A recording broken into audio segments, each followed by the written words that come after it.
Shalom, jumpa kembali ya. Hari ini adalah momen Natal. Ya, salam Natal buat saudara-saudaraku Kristen dan mungkin buat saudara-saudara yang bukan Kristen. Ya, mungkin ada pertanyaan ya tentang Natal. Apa sih Natal? Ya, Natal adalah satu peristiwa tentang kelahiran Tuhan Yesus. Siapa Tuhan Yesus? Tuhan Yesus adalah Tuhan yang menjadi manusia. Nah, kita bersyukur sebagai anak-anak Tuhan ya, kita boleh memperingati Natal tahun ini. Bagaimana kita mengenang Yesus yang adalah Tuhan itu menjadi sama ya, menjadi manusia dan bahkan menjadi seorang hamba yang taat, setia bahkan sampai dia mati. Nah, saudara-saudaraku, di dalam momen Natal ini ada banyak peristiwa, ada banyak tokoh yang kita bisa pelajari. Sehingga dalam kesempatan ini, saya mau mengajak untuk sahabat-sahabatku dimanapun berada, untuk kita memposisikan diri, siapakah kita di Natal ini. Saya akan memulai dengan beberapa peristiwa atau contoh orang atau peristiwa yang lainnya. Yang pertama, berita Natal ini ya, sampaikan kepada Maria. Maria diberitakan oleh Roh Kudus bahwa dia mengandung ya, dan dia nanti akan memberi nama anak yang dalam kandungan itu adalah Yesus. Ya. Yesus sebagai penyelamat umat manusia, di mana selama ini manusia hidup di dalam dosa dan manusia tidak bisa menyelamatkan dirinya sendiri.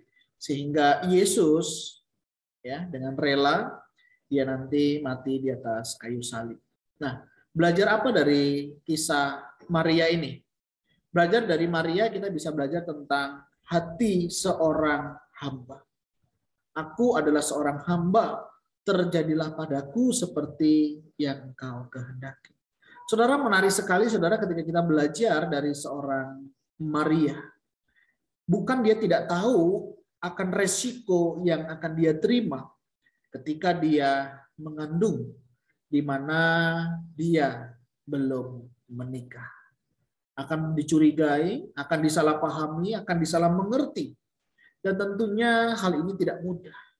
Tetapi kesadaran dirinya sebagai seorang hamba yang mau taat kepada Tuhan, membuat dia siap dan rela untuk dipakai sebagai alat kemuliaan bagi nama Tuhan.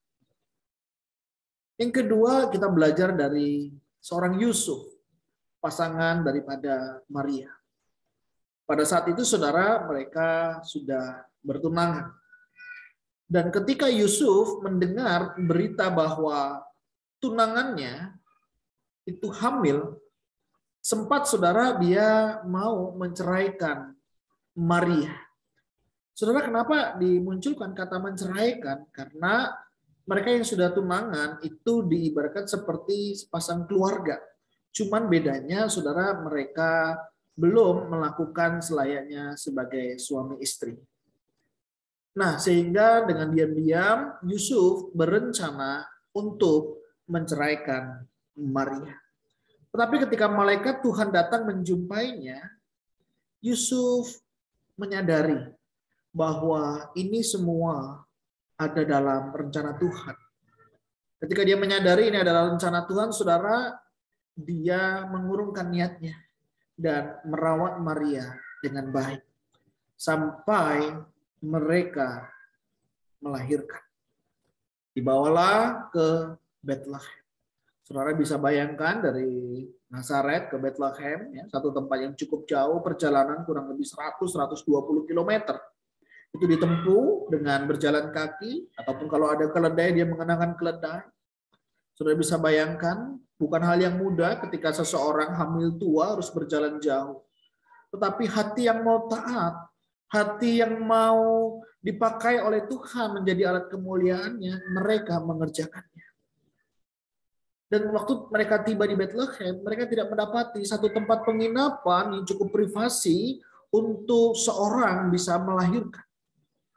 Hingga dikatakan akhirnya mereka melahirkan dan bayi Yesus itu dibaringkan di dalam palungan. Di sini kita bisa belajar apa, saudara? Ketika seseorang menerima pelayanan, dipercayakan untuk melayani, jangan berpikir bahwa kita akan mendapatkan segala fasilitas yang terbaik, mendapatkan segala sesuatunya dengan lancar. Yusuf dan Maria tidak selancar itu. Dan tidak mendapatkan segala fasilitas yang selayaknya seharusnya mereka terima ketika seorang raja dilahirkan. Tetapi hal itu saudara tidak menghalangi mereka untuk mereka tetap taat, setia, melakukan kehendak daripada Bapaknya. Nah saudara, dari dua kisah ini kita boleh belajar. Yang selanjutnya saudara, ada kisah di sana para gembala. Orang yang tidak diakui, orang yang tidak dianggap, bahkan dianggap remeh. Tapi mereka lah yang mendengar berita sukacita itu. Bagaimana tentara surga, bala tentara surga dan malaikat menjumpai mereka. Mengabarkan bahwa hari telah lahir bagimu juru selamat, yaitu Kristus Tuhan di kota Daud. Menarik saudara, orang yang tidak dianggap ini dipandang sebelah mata, justru mereka mendengar langsung berita itu. Dan mereka sungguh bersukacita. Dan akhirnya mereka menjumpai bayi Yesus itu. Selanjutnya saudara, di sana juga ada orang Majus. Kalau kita membaca di dalam kitab suci. Bagaimana orang-orang Majus itu melihat ada satu tanda bintang yang begitu cerah, yang berbeda dengan bintang-bintang yang lainnya. Menarik saudara, saya di sini mau melihat bintang ini. Tuhan memakai alam untuk menyatakan, memperkenalkan dirinya, dan menyatakan dirinya sehingga membawa orang lain boleh datang menjumpainya. Orang Majus saudara yang dari timur itu boleh datang dengan perjalanan yang cukup jauh dengan berbagai resiko dan tentunya bukan hal yang mudah. Tetapi saudara, rasa ingin tahunya, rasa pimpinan Tuhan yang ada di dalam dirinya membawa mereka datang menjumpai bayi itu. Menarik saudara dan cukup menggelitik bagi saya ketika mereka menjumpai Herodes. Dan dia menceritakan. Herodes nggak tahu awalnya saudara. Tanpa orang Majus yang memberitahu. Terbukti ketika dia bertanya kepada para imam. Dan para imam kemudian memberikan jawab benar. Ada nubuatan bahwa akan lahir Mesias, Sang Juru Selamat itu. Dan dari beberapa tokoh ini kita bisa menemukan beberapa pelajaran, saudara. Pelajaran apa saja yang kita dapat? Yang pertama, dari Maria. Dia mau belajar taat, setia sebagai seorang hamba. Demikian juga Yusuf. Menjadi suami yang luar biasa menurut saya. Hari ini para suami, sudahkah kau menjadi suami yang bertanggung jawab? Menjadi suami yang siap ya melakukan apa yang seharusnya memang dilakukan. Dan seorang Maria, kita belajar akan pengorbanannya. Hati sebagai seorang ibu yang tentunya bukan hal yang mudah di usianya yang masih muda. Tetapi oleh karena pertolongan Roh Kudus mereka dimampukan. Belajar dari bintang. Menjadi penuntun. Membawa orang lain datang kepada Tuhan. Saudara, belajar dari bintang. Sudahkah hari ini kita, kehadiran kita, perkataan kita, kehidupan kita, membawa orang lain untuk mengenal dan mengalami Tuhan. Belajar dari gembala, mereka yang mendengar berita itu dengan sukacita, mereka merespon. Bagaimana dengan kita hari ini? Sudahkah kita mendengar berita itu dan kita meresponnya dengan baik? Dengan bersukacita ketika kita menyambut masa Natal ini? Atau kita menjadi seperti Herodes yang gelisah, tidak tenang, ketika mendengar berita Natal ini. Apa salahnya dengan Natal? Atau seperti para imam, tahu kebenaran tapi tidak mau tahu.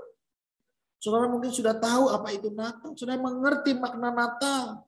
Bahkan bertahun-tahun saudara sudah mengalami Natal. Tapi sampai hari ini saudara, gak ada sesuatu pun yang saudara kerjakan. Sebagai bukti saudara mengalami bayi yang lahir itu di dalam hatimu. Saudara belajar dari orang Majus. Dalam pengetahuannya, dia mencari kebenaran itu. Waktu dia mencari dan menemukannya, dia memberikan yang terbaik. Mereka membawa emas, kemenyan, dan mur. Saudara, di masa Natal ini, apa yang bisa kita lakukan? Tuhan sudah memberikan dirinya untuk kita. Maukah saudara juga memberikan diri saudara untuk dipakai sebagai alat kemuliaan bagi nama Tuhan? Seperti Maria, seperti Yusuf, seperti para gembala, seperti orang Majus. Waktu mereka mendengar berita sukacita ini, mereka tidak sabar untuk membagikan berita sukacita itu. Adakah kerinduan yang sama di dalam kehidupan saudara?